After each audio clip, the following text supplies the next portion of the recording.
வணக்கம் நேயர்களே. Super singer நிகழ்ச்சி மக்களிடையே மிகவும் பிரபலமான ஒன்றாகும். கிட்டத்தட்ட 20 ஆண்டுகளாக 11 சீசன்களை கடந்தும் வெற்றிகரமாக ஒளிபரப்பாகி வருகிறது. இந்த நிகழ்ச்சியில் ஜூனியர் மற்றும் சீனியர் என 2 பிரிவுகள் உள்ளன. தற்போது சூப்பர் சிங்கர் சீனியர் சீசன் 11 நடைபெற்று வருகிறது. இதில் உன்னிகிருஷ்ணன், அனுராதா ஸ்ரீராம், மிஷ்கின், தமன் ஆகியோர் நடுவர்களாக உள்ளனர். இவர்களுக்கு தனித்தனி டீம் வழங்கப்பட்டுள்ள நிலையில் ஒவ்வொரு டீமிலும் 5 போட்டியாளர்கள் என மொத்தம் 20 பேருடன் இந்த சீசன் தொடங்கியது. சூப்பர் சிங்கரில் மிஷ்கின் பேசுவது, அவர் செய்யும் கலாட்டாக்கள் இணையத்தில் அடிக்கடி வைரலாகி வருகின்றன. ஆனால் இந்த வாரம் ஒளிபரப்பான எபிசோடில் சரண் ராஜா மற்றும் திசா தானா என்ற 2 போட்டியாளர்கள் பாடலை சரியாக பாடவில்லை என கடும் கோபத்துடன் விமர்சித்துள்ளார்.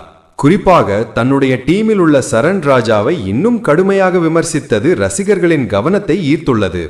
உங்களுடைய கருத்துக்களை மறக்காம இந்த வீடியோ கீழே கமெண்ட் செய்யுங்க.